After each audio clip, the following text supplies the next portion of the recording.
ஆண்டவர் இயேசு கிறிஸ்துவில் என் பிரியமான சகோதர சகோதரிகளே, இறைவன் நமக்கு கொடுத்த வாழ்வுக்காக ஒவ்வொரு நாளும் நாம் நன்றி கூற கடமைப்பட்டிருக்கிறோம்.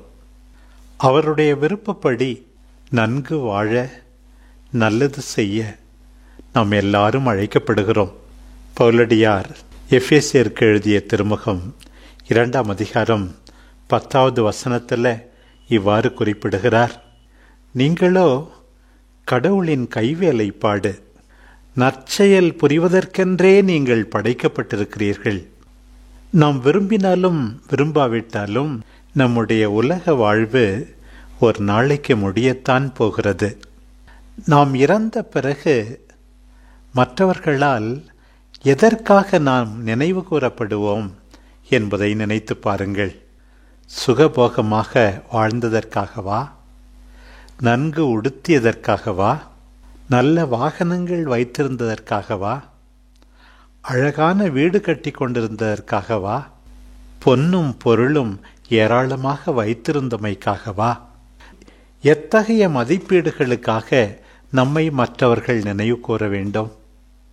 என்னை பொறுத்தமட்டில் இவர் கடவுளில் நம்பிக்கை வைத்திருந்தார், கஷ்டப்பட்டு உழைத்தார், தாழ்ச்சியோடு இருந்தார், மற்றவர்களை மதித்தார், இரக்க உணர்வு கொண்டு தேவையில் இருக்கின்ற அத்தனை பேருக்கும் உதவி செய்தார்.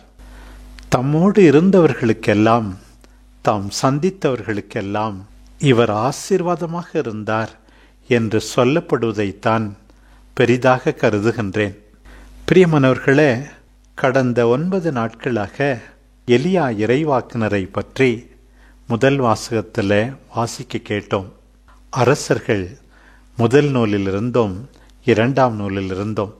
இன்றைக்கு சீராக் ஞான நூல் எவ்வாறு எலியாவை புகழ்கின்றது என்பதை வாசிக்க கேட்கிறோம். இந்த சீராக்கியன் ஞான நூல் கத்தோலிக்கர் அல்லாத பிற சபையாரின் விவிலியத்தில் இடம்பெறவில்லை. ஆயினும் இணை திருமுறை நூல்களில் ஒன்றாகிய இந்த நூல் அற்புதமான கருத்துக்களை நம் முன் வைக்கின்றது. 51 அதிகாரங்கள் நிறைந்த இந்த நூலில் முதல் 43 அதிகாரங்கள் ஞானம் வழங்கும் நன்னெறியை பற்றி எடுத்துரைக்கின்றது. அன்றாட வாழ்வில் நாம் எவ்வாறு ஞானத்தை கடைபிடிக்க வேண்டும் என்று தெரிந்து கொள்கிறோம். 44 முதல் 50 வரையுள்ள அதிகாரங்கள் மூதாதையரின் புகழ்ச்சி என்று குறிப்பிடப்படுகின்றது. 44ஆம் அதிகாரம் 1வது வசனத்தில் இவ்வாறு வாசிக்கின்றோம்: மேன்மை பொருந்திய மனிதரையும் நம் மூதாதையரையும் தலைமுறை வரிசைப்படி புகழ்வோம் என்று.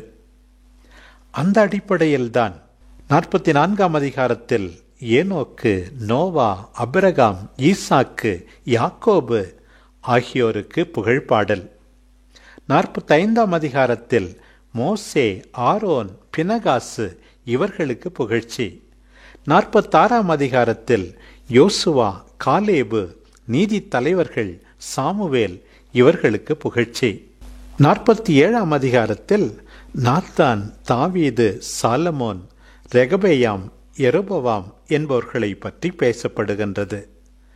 இன்றைக்கு நாம் வாசிக்கின்ற 48வது அதிகாரத்தில் எலியாவை பற்றி, எலிசாவை பற்றி மற்றும் எசேக்கியா, எசாயா இவர்களை பற்றி புகழ்ச்சியாக பேசப்படுகிறது. எலியாவை பற்றி நாம் பல நாட்களாக சிந்தித்து வந்தோம். சீராக் ஞான நூல் அவரை பற்றி குறிப்பிடுகின்றது. அவர் நெருப்பு போல் எழுந்தார், அவருடைய வார்த்தை தீவட்டி போல் பற்றி எறிந்தது. பஞ்சம் வரச் செய்தார், வானம் பொழிவதை நிறுத்தினார். 3 முறை நெருப்பு விழச் செய்தார், இறந்தவரை எழுப்பினார். அவர் வழியில் தொடர்ந்து பணியாற்ற எலியாவை உருவாக்கினார். தீச்சூறாவளியாக நெருப்பு குதிரை பூட்டிய தேரில் எடுத்து கொள்ளப்பட்டார். அவரை கண்டவர்கள், அவர் அன்பில் துயில் கொண்டவர்கள் எல்லாரும் பேறு பெற்றவர்கள் என்று உரைக்கின்றது. உண்மையாகவே இத்தகைய பாராட்டை பெறுவதற்கு அவர் தகுதியானவர்தான். திஷ்பே என்ற ஊரிலிருந்து தோன்றிய சாதாரணமான மனிதர். அவருடைய பெற்றோரை பற்றி, முன்னோரை பற்றி, அவருடைய உருவாக்கத்தை பற்றி, தொடக்க வாழ்வை பற்றி நமக்கு எதுவுமே தெரியவில்லை. ஒரு விதத்தில் மெல்கிசதேக் மாதிரி திடீரென்று அறிமுகம் செய்து வைக்கப்படுபவர். ஆனால் நம்பிக்கையாளர், கடவுளுக்கு நெருக்கமானவர். கடவுள் தன்னை பயன்படுத்தட்டும் என்று தம்மையே முழுமையாக கையளித்தவர். கடவுளை பற்றி பேச உனக்கு என்ன தகுதி இருக்கிறது என்று யாரையும் கேட்காதீர்கள். அல்லது கடவுளின் பணியை ஆற்ற நான் யார் என்று தயங்கிக் கொண்டு சும்மா இருந்து விடாதீர்கள். திருமுழுக்கு யோவான் சொன்னாரே, பாலைவனத்தில் ஒலிக்கின்ற வெறும் குரல்தான் என்று. அத்தகைய தாட்சியோடு ஆண்டவரை அறிக்கையிடுவதுதான் இறைவாக்குனர்களுடைய கடமை. யாவேதான் என் கடவுள் என்பதுதான் அவர் பெயருக்கே பொருள். நம்முடைய கடவுள் யார்? நம்முடைய மனம் எங்கே இருக்கிறது? நாம் எதற்கு முன்னுரிமை கொடுக்கிறோம்? எதை பின்பற்றுகிறோம்? எவ்வாறு நடந்து கொள்கிறோம்? கடவுள் ஒரு குறிப்பிட்ட நோக்கத்துக்காக நம்மை படைத்திருக்கிறார். அந்த நோக்கத்தின்படி வாழ்ந்து அதை நிறைவேற்றுகின்றோமா? அவருடைய தோற்றத்தை பாருங்கள். அரசர்கள் 2ஆம் நூல் 1ஆம் அதிகாரம் 7 முதல் 8 வரை. ஒட்டகமயிராடை, தோற்கச்சை, எளிமை, உலகச் சொத்துக்களில் பற்றில்லாமை. அவருக்கு முக்கியமானதெல்லாம் ஆண்டவருடைய வார்த்தையை அறிவிக்க வேண்டும். யாருக்கும் அடிமையாக இருக்கக்கூடாது. எளிமையாக வாழ்ந்து தன்னுரிமையோடு செயல்பட வேண்டும். நம்பிக்கையுள்ள மனிதர், துணிச்சலான மனிதர், தன்னையே முழுவதுமாக அர்ப்பணித்த மனிதர். பிரியமானவர்களே, இன்றைக்கு நாம் எல்லாரும் இந்த இறைவாக்குனரை போல இருக்கத்தான் அழைக்கப்படுகிறோம். எத்தனை காலம் தத்தளித்துக் கொண்டிருக்க போகிறீர்கள்? ஆண்டவரை கடவுளாக ஏற்றுக்கொண்டு அதற்கேற்ப வாழுங்கள் என்று அழைப்பு விடுத்தார் எலியா. நாமும் தத்தளிக்காமல் ஆண்டவரை இறுக்கமாக பற்றி கொள்வோம். பாவச் சோதனைகளில் மூழ்கி ஆண்டவரை விட்டு விலகியிருப்பவர்களை நம்முடைய வாழ்வால், வார்த்தையால் ஆண்டவரிடம் அழைத்து வருவோம். ஆண்டவருடைய வார்த்தைக்கு ஆர்வத்தோடு செவி கொடுத்தாரே. நீ இங்கே என்ன செய்து கொண்டிருக்கிறாய் என்று ஓரேப் மலையிலே ஆண்டவர் கேட்டபோது, ஆண்டவரை பார்க்க, அவர் கூறுவதை கேட்க தயாராயிருந்தாரே. மீண்டும் மீண்டும் இறைவனை நோக்கி ஜெபித்த இறைவாக்குனரை நாம் மறந்துவிடக்கூடாது. எந்த அளவுக்கு என்றால், தயங்காமல் அவர் புதுமைகளை எதிர்நோக்கினார். ஆண்டவர் அவரை ஏமாற்றவில்லை. இறைவனின் வார்த்தைக்கு ஒவ்வொரு நாளும் செவிமடுத்த எலியாவை பாருங்கள். அவருடைய கட்டளைக்கு எல்லா நிலையிலும் கீழ்ப்படிந்த எலியாவை பாருங்கள். எளிமை கண்டு இறங்கிய எலியாவை பாருங்கள். அநீதியை கண்டு பொங்கி எழுந்த எலியாவை பாருங்கள். தன் சீடர் எலிசாவை அக்கறையோடு அன்போடு உருவாக்கிய எலியாவை பாருங்கள். ஆண்டவரால் நெருப்பு குதிரைகள் பூட்டிய தேரினால் எடுத்துக்கொள்ளப்பட்ட எலியாவை பாருங்கள்.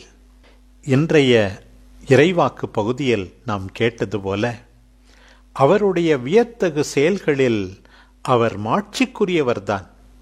அவருக்கு இணையாய் யாரும் பெருமை பாராட்ட முடியாதுதான்.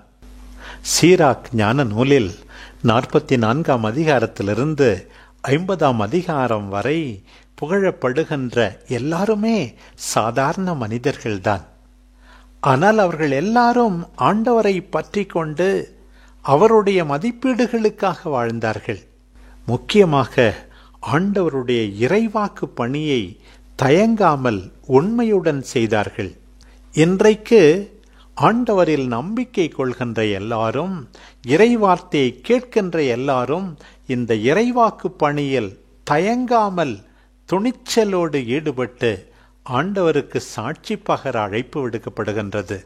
இந்த இறைவாக்கு பணி ஒவ்வொரு நாளும் நிறைவேறுவது நம் ஆண்டவருடைய வார்த்தையை கேட்கும்போது, தியானிக்கும்போது, அந்த ஆண்டவருடைய வார்த்தையை எல்லா சூழ்நிலைகளிலும் வாழ்வாலும் வார்த்தையாலும் அச்சமின்றி இறைவாக்குனர் எலியாவை போல அறிக்கையிடும்போது, எளிமை கண்டு இறங்கி நல்லது செய்யும் போது, அநீதி நிகழ்கின்ற போது அதற்கு எதிராக குரல் கொடுக்கும் போது, இப்படி எல்லாரும் இறைவாக்கு பணியில் பங்கு பெறும்போதுதான் நம்முடைய அழைத்தல் முழுமை பெறுகிறது என்பதை மறக்காதிருப்போம். நாம் இறந்த பிறகும் இவர் ஆண்டவருக்கு நெருக்கமாயிருந்தார். அவருடைய மதிப்பீடுகளுக்காக கஷ்டப்பட்டு உழைத்தார். எல்லாரையும் மதித்தார். எளியோருக்கு இறங்கினார். தாழ்ச்சியோடு இருந்தார் என்று சொல்லும் விதத்தில் நாமும் வாழ்வோம். ஆமென்.